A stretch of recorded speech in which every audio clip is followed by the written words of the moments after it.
Good evening, everybody, and welcome to Code for Recovery, where we talk about sobriety tips, tactics, different methods that are successful, and just growth and a community where we can all come, exchange ideas, seek information, and just have a good old conversation. Today's about change. This whole last week, a lot of stuff was in my mind. Going to different groups and AA, talking to different people, and it was a pattern. So before we go deeper, we're going to dive into the quote that I put on. I'm always going to try to start off with a quote in referencing to what we're talking about. The quote is from Marcus Aurelius. It says, "Frightened of change, but what can exist without it?" Hit it right on. This the beautiful thing about philosophy and Stoicism, it could apply to different aspects of our life, whether you're sober and having a tough time with life or jobs, or you're going through sobriety and an alcoholic or an addict. It does help if you really open yourself up. It basically says, we're going a little bit details right now. Um, as I said in the paragraph, it suggests change is a fundamental, inevitable aspect of life and the universe, and without it, nothing would be. Marcus Aurelius pondered this in his meditation. So it's pulled from his book of Meditations. It says, highlighting that even basic life processes like taking a bath or eating require some sort of transformation. More detailed explanation. This is a core tenet of Stoic philosophy. Change is natural and necessary part of the universe and life, our life. Growth and development. Change is associated with growth and development, whether personal or societal. Accepting change allows for adaptation and learning. So what we're doing is alcoholics or addicts, we're rehabbing and going to sobriety, and we're learning. Vital process. Basic life functions such as digestion of food or the heating of water require transformation to be effective. Look, plants, they transform, they change from seed to bud to beautiful plant. Caterpillars, they spin their cocoons and then become butterflies, so on and so forth. It's change, changing of the seasons, it's nature. It's the laws of nature. Therefore, it's the laws of man or woman. You know what I mean. Um, Change is constant. Everything is constantly changing, and accepting this can lead to a more peaceful and resilient life. Overcoming fear of change. Now, here's where we're going to be hitting it at. Marcus Aurelius, quote, encouraged us to view change not as something to be feared, but as something to be embraced and is essential for existence and progress. That's the key right there. Overcoming fear of change. Now, where am I coming with this?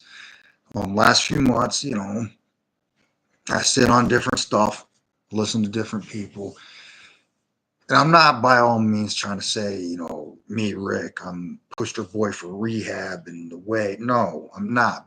But there's also a thing called being proud of your accomplishments, not prideful, proud. Pride means you're doing it on your own and you're not giving credit to where credit's due, and you're saying me in a nutshell. Being proud is where you are proud of where you have what you have become, who you have become, who you are becoming, your growth. But you also know that you're getting help from other avenues, whether it's other groups, other alcoholics, your sponsor, or books, or YouTube videos on self help. Whatever your avenue is, you're getting help. So be proud. And the thing that and observant, going through rehab and sobriety, you got to be observant. And when I speak, I don't pass judgment. There's a difference between observation and judgment. Judgments lead to opinions, and opinions, well, and we've talked about this, opinions really aren't fact. Observation is fact. You're observing and being objective, and you are learning. So where am I going with this? A lot of the people I listen to and talk to, there's a pattern. If you're part of a group or AA or whatever, listen.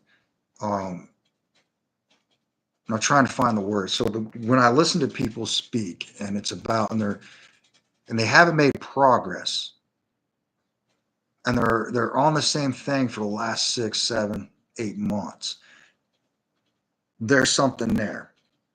And if you're going to therapy and you're doing all that and you're not, the therapist ain't going to say nothing. They're just going to keep collecting your check. Sorry, people. That's just the way it is. You're paying their bills. So they're really not going to correct it. In all my experience, some do, but in my experience, they don't. You got to be wanting to change yourself. And when I went into rehab at the Hog, everybody, my loved ones said, if you go, do it, follow through with it. Basically, a lot of my other buddies who know me were like, shut the F up, sit there and learn and grow and quit this nonsense. So my family is very straightforward because that's how I operate. You got to also understand when it comes to change, you got to know how you operate. I operate as in the military mind.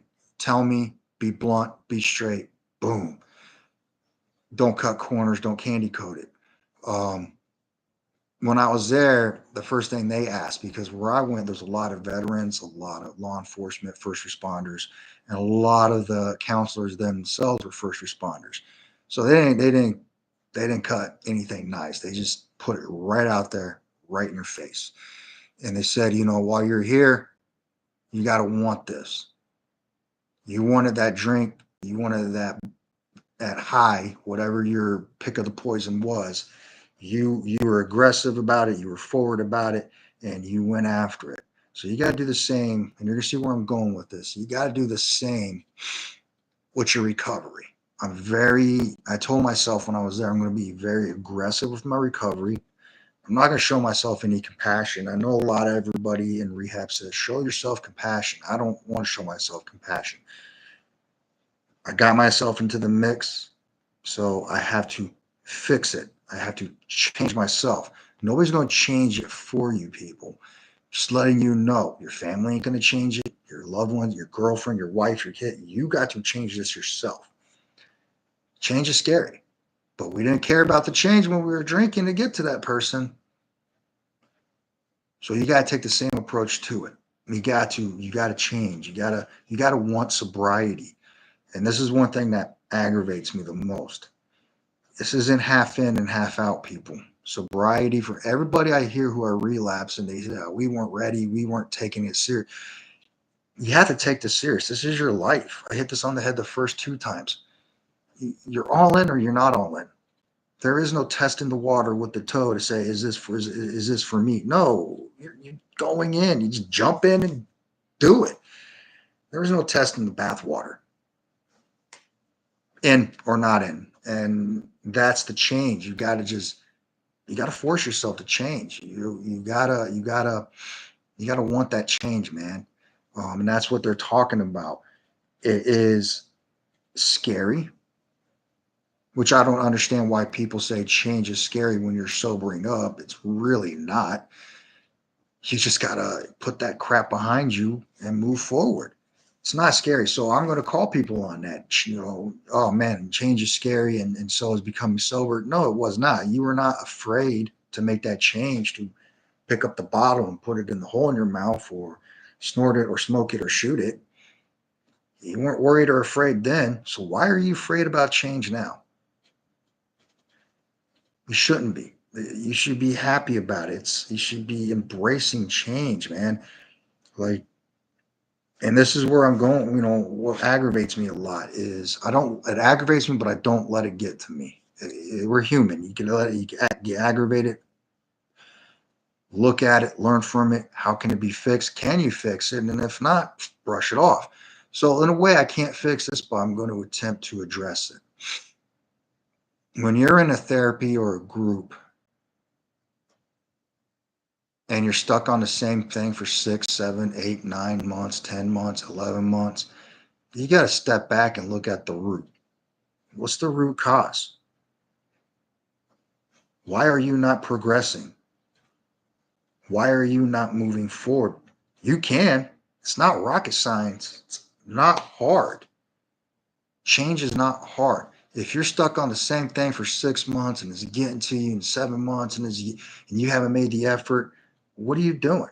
You got to step back and realize whatever group you go to or therapist or whatever, they're there to guide you. They're there maybe to give you some advice. Honestly, they're there to listen to you. And that's really it. Maybe give you a little resolution, a little answers, but the answers you got to come up with your own. They're going to give you the tools to change, but you got to want to chisel that out yourself. You can't, the answers are never going to be given to us. They're going to point, they're going to give us point and they're going to give us some references and say, here, you got to go handle this yourself. But if you're not putting the effort into it, if you're still stuck on whatever it is, you got to step back and look at the root. And for a lot of us, first responders and soldiers and military and whatever our job was or what we do, it's PTSD. So how do we change that? Well, when I went in 1 second, I drink my coffee. When I was in the hog, and I like using my experiences as a tool. Um, I was angry. I was very angry, and the doctor. I didn't go there for alcoholism. I didn't even think I was an alcoholic. I went there for PTSD, and when I filled out this paperwork, the test, it says answer truthfully. Here's the thing: if you go and you don't answer truthfully, you're not doing yourself any favors. You're afraid of change. When you get these papers, answer truthfully. It's only going to benefit you. If you're not going to answer truthful and get the help you need, give that seat to somebody else. I'm being serious. Give that spot to somebody else who really wants to change and recover, and you go do what you want to do because you're wasting time and you're wasting everybody's time. When I filled that out and I gave it to him, he said, "Yes, PTSD is the root of your problem, but you're also an alcoholic." And I got pissed, but then I realized he's actually true. I was not confronting the root of the problem. And in order to change, and this is where critical thinking comes into play. Yes, I'm learning about that in the process. One of the major things we look at is the root of the problem. If you look at and you go to whatever group or therapy or whatever you go to, they always say, what's the root of your problem? We target that, everything else is a ripple effect. Here's your root, and then boom, boom, boom, boom, boom, ripple effect, right? We talk about that. That's where change is going to happen. If you're not ready, you got to be ready to confront what that root problem is. If it's PTSD, you gotta do the homework even more. You gotta go get help for your PTSD, but you gotta want to accept that help. And I'm not, and we all have PTSD. I'm not saying one's seen more, one's greater. PTSD is PTSD, no matter how much you've seen or how little you've seen or how much you've been. It still takes one traumatic encounter, one traumatic event to alter everything. Plain and simple, and the more we see, the more it compounds. And that's what leads us to doing what we did and why we're here to begin with. There are healthier ways to combat that. Go get help, go talk to these clinics, put your pride aside. There's other people out there.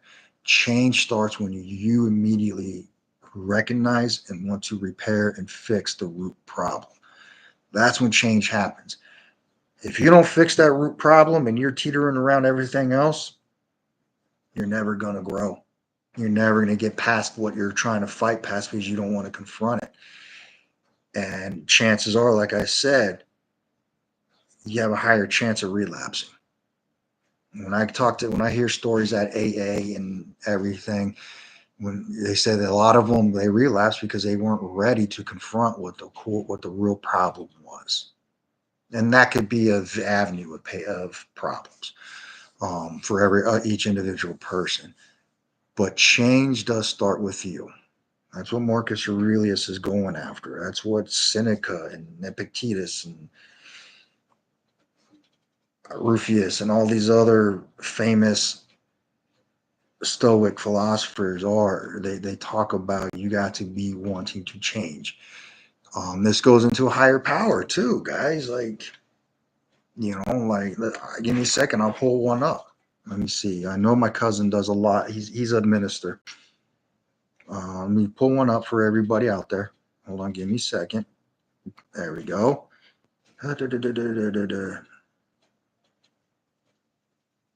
All right, so all right, so here we go. So change. Give me a second. There's a lot of good ones actually. Okay, let me see here.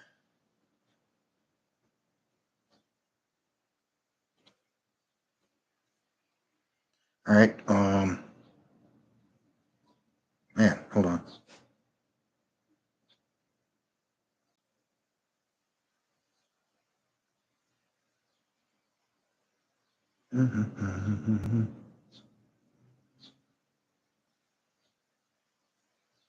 All right, this is a good one, but it's just different. Hold on, trying to get for you guys really quick.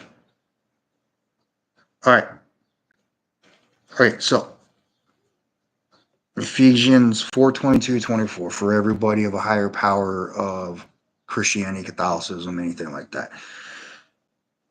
Ephesians 4:22 NIV. You were taught with regard to your former way of life to put off your old self, which is being corrupted by its deceitful desires, to be made new in the attitude of your minds, and to put on the new self created to be like God in true righteousness and holiness. So, what is AA based upon? One of the major things is higher power. Now let's look at what that means. Do do do do. In a nutshell. All right. So this passage describes the process of putting off the old self and putting on the new self, highlighting the need for intentional transformation or change. Whether your higher power is Stoicism or religion, whatever belief it is, you have to want to change. You have to want to get rid of your old self and in way of your new self. You got to confront the root of the problem and fix it or come to terms with it, whatever your ideology is, come to peace with it, make peace with it, get rid of it. It doesn't matter. Whatever your avenue is, you got to do that to make the first steps of change. If not, we're going to keep stumbling back and living our old ways.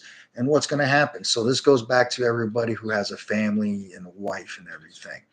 The wife's always nagging at me. She's always saying, you're not changing. You're the same person. And then you get pissed off. You get mad at them. But are you getting mad at them because they are on you or they are calling you on it? Excuse me. Or are you getting mad at the fact that they are being honest and truthful? Reframing it, like I told you, reframing is a part of self-healing and changing.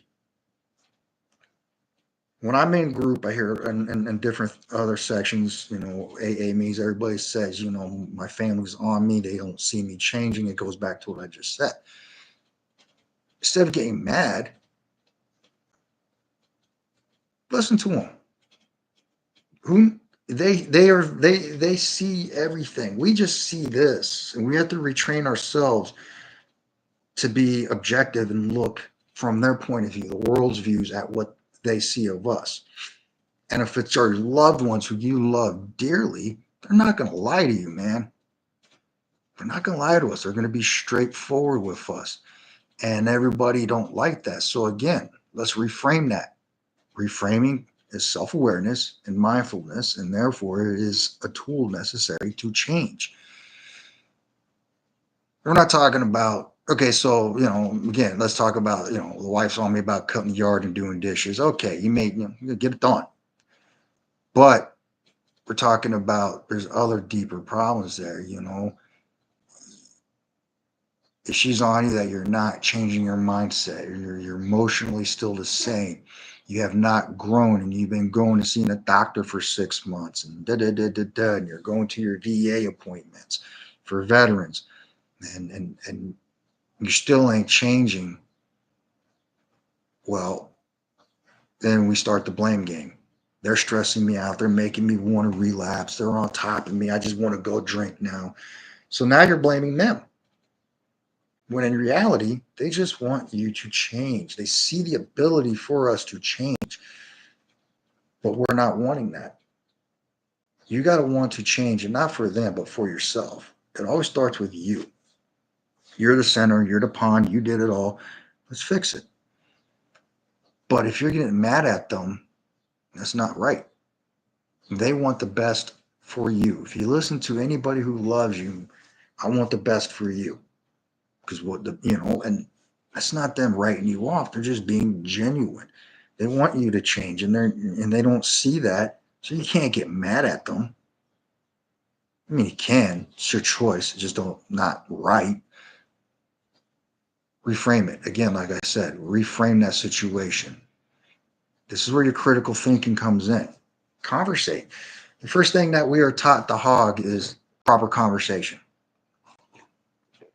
which is hard. Something I'm still working on at times.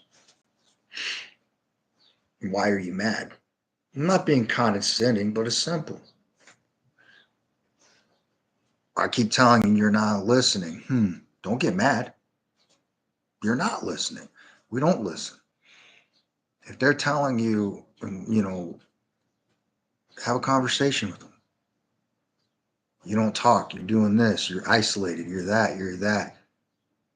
Okay, well, why are you getting mad at them saying that? They're bringing it to your attention because a lot of times we don't see ourselves in that pattern that we may fall back in. We got to be very self-aware. So when they tell you, hey, you're not improving, don't get pissed and blame it on because of this, this, and this. You got to look at why you're not where you got to be. Why are you still why is everybody still talking about stuff and not showing progress? And I just want you guys to realize I'm not attacking anybody, anything at all. I'm just bringing it to attention because there's times myself, I catch myself doing that. And you got to really step back and ask yourself, why am I still doing this? Why have I not progressed? The thing is, you don't want to. It's easy for us to thrive on the negative dark side because that's where we've been for so long. We've been in that depressed state. It's just easy. Well, we got to remove that. We got to want to change. We got to want to confront the root of that problem. And everybody is going to say, it's my family, it's my wife, or it's my husband. No, it's not. It's you. You're the root. Sorry to say, you're the problem. My drinking and my inability for myself to confront my PTSD burned a lot of relationships. Maybe short, maybe edgy, maybe aggressive, maybe angry. And drinking was just adding jet fuel on the fire, man. Made it burn worse. And the only one that could fix it was myself. So you got to look at that. You got to fix yourself before everything else. And it's going to take time, man. Change takes time. Something that can't be rushed, but could be a lot. You get what you give in it. If you are putting 100%, still going to go slow. Don't rush the change. Embrace the change. Don't rush the process. Trust the process. And that's where a lot of us fall short at. We want to rush it. Don't rush it, man. Enjoy the growth. But the growth for change starts with you confronting what that root problem is. And that's scary shit, man. Pardon my French. That is so scary. Because now it goes back to you got to deal with guilt. Oh, now I'm going to want to drink again, right? Anger, letdown, fear, disappointment.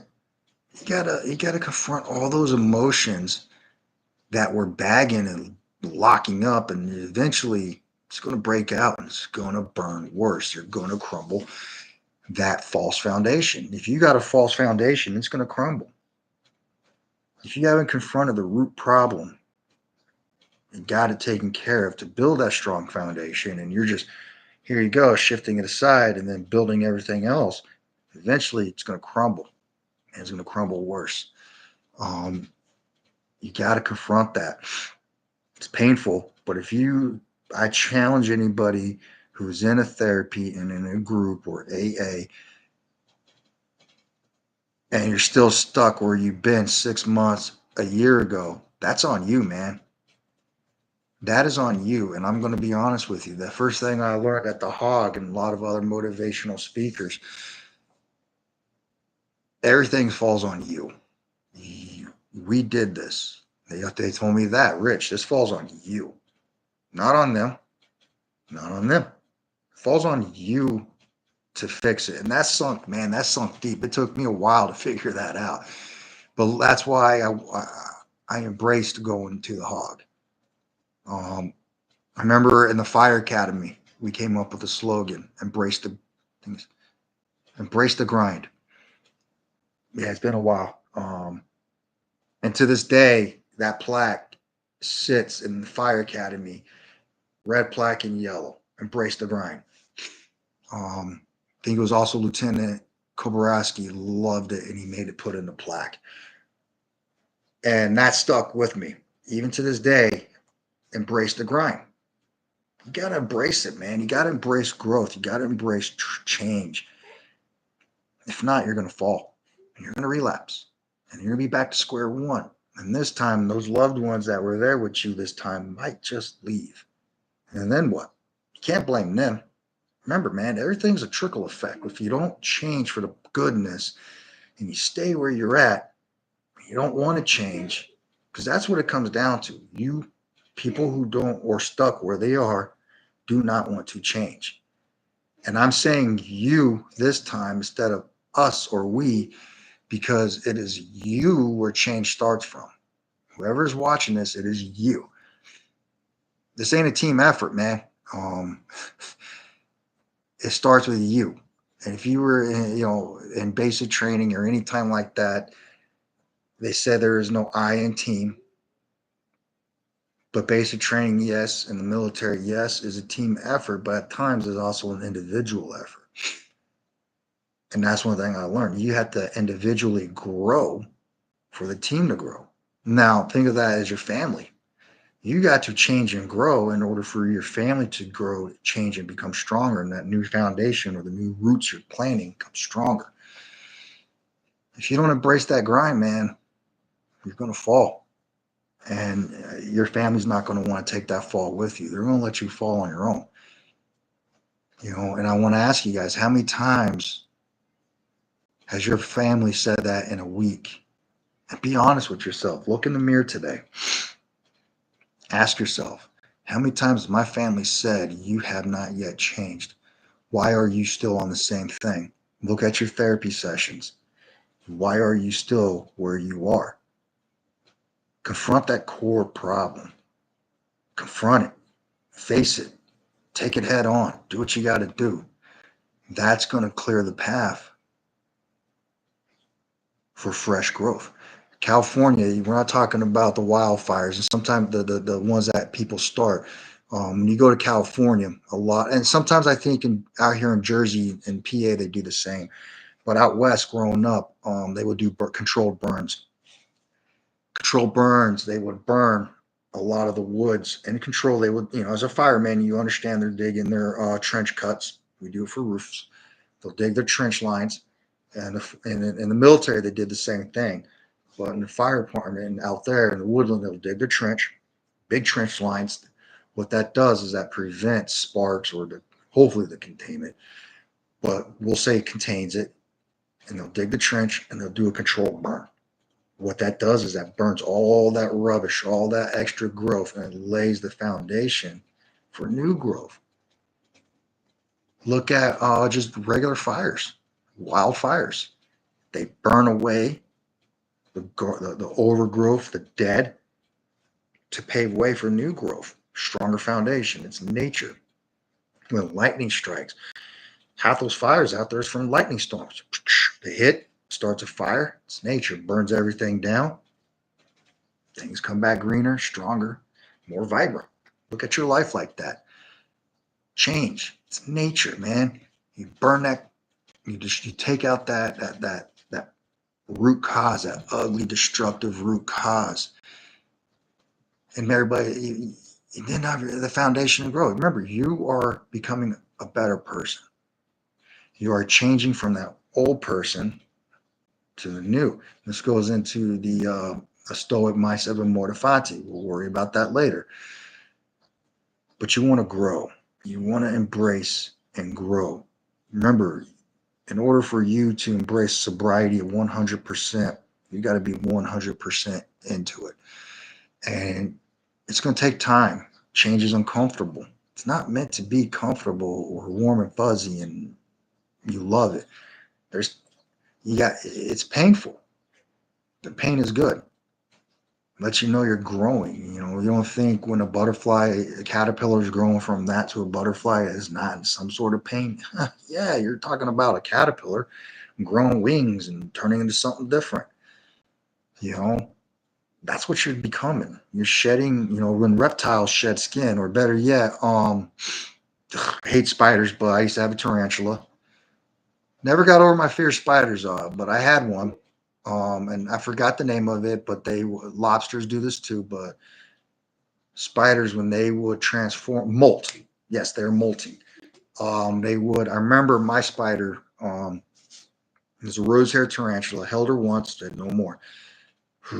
um, it was cool though watching her molt. She would spin a web, little cushion thing, because when they molt, they're soft. So they would spin a like a den of nothing but silk, and they will molt, and it's pretty cool. If you see it, they shake and they molt the skin off, but they're vulnerable. Think of that as you are spinning, you are molting, you are changing. What happens is they're bigger, their fur's more vibrant, their fangs are bigger, yes, but they are stronger. So you're molting you. It is painful for spiders to molt, and they're vulnerable. And I feel that's us when we are with change. We are molting our old selves, but now,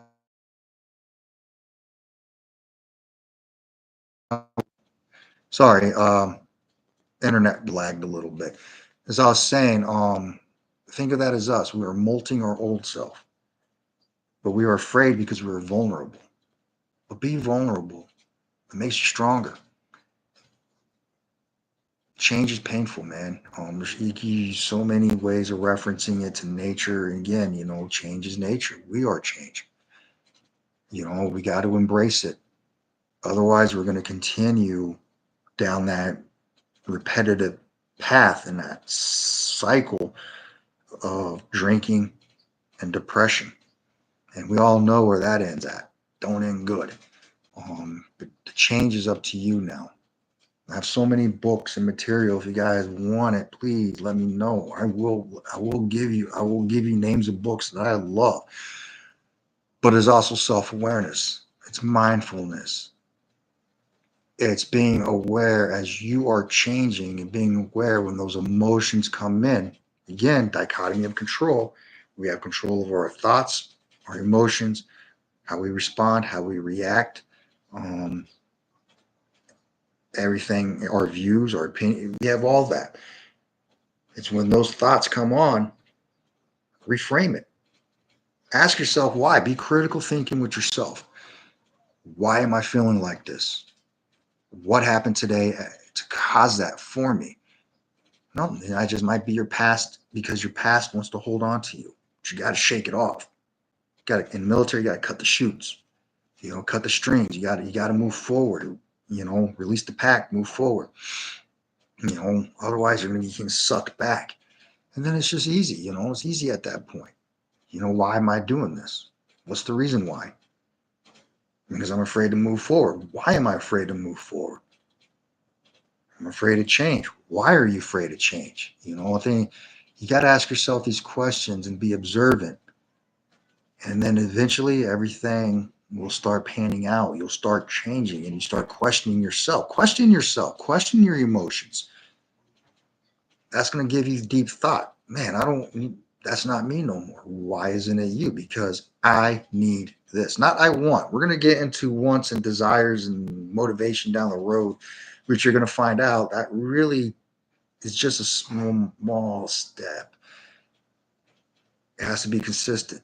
Consistent ask to yourself. The minute you feel that thought, why? And sometimes those thoughts slip through, and then at the end of the night, just think about it. Why am I feeling like this? When you, we all have that ability to detect when we are going down that rabbit hole.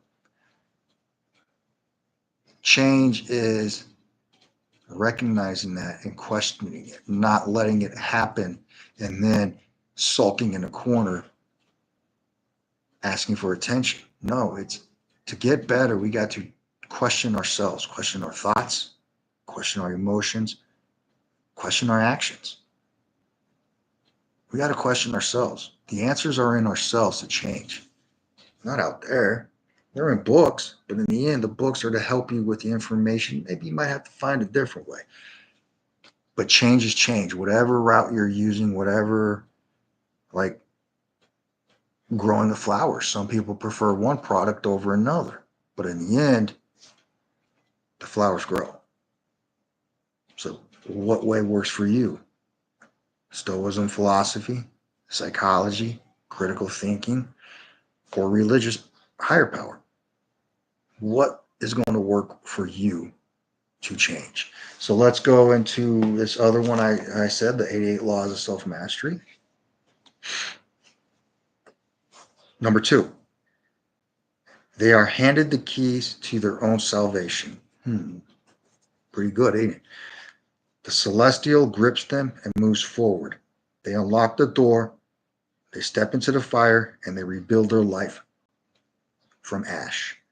The fallen hesitates. They stare at them, waiting for permission, wondering if they even deserve them. Let that think. Let that soak in this time. And then break it down. Write it down what it means to you. And it's all open to self-interpretation, but the core here is to change. Are we going to accept our own salvation and change and grow? Or are we going to sit there and ponder and self-pity and sulk? The change is up to you guys.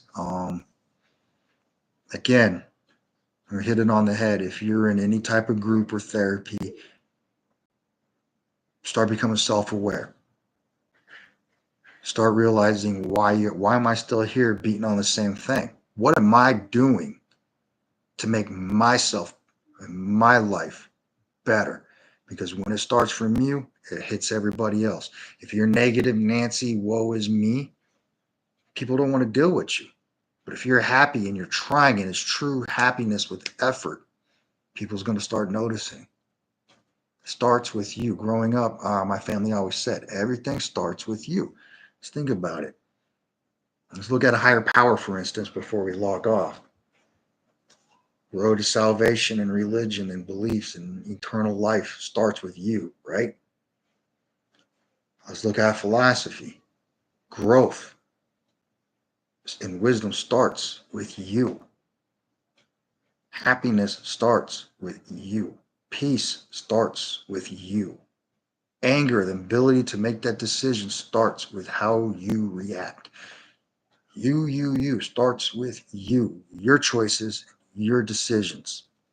So before my computer dies, I want to help tell everybody, I hope you have a wonderful week. Start being self-aware, start changing. If not, you're going to have to, or you're going to crumble and fall. I love you all. Be safe and have a great week.